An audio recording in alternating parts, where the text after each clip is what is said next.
A nationwide search is now underway for a new warden for the South Dakota State Penitentiary in Sioux Falls. Teresa Bittinger is no longer the warden as of last night.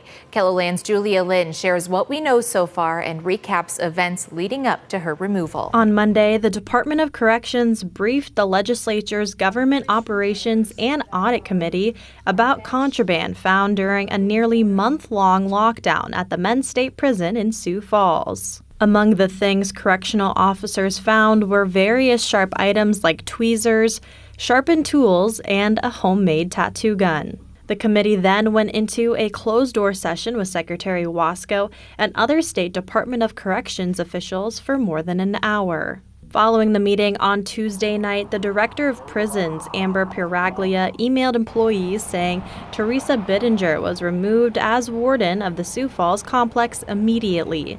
Throughout this year, there have been several situations at the prison. In March, there was a disturbance involving an inmate who a correctional officer says was refusing to go back to his cell because he was protesting a lack of access to tablets and phones. Then, in August, two state prison inmates, Lester Monroe and Kyle Jones, were charged with attempted first-degree murder for allegedly attacking a correctional officer and then hitting him in the head at least 70 times.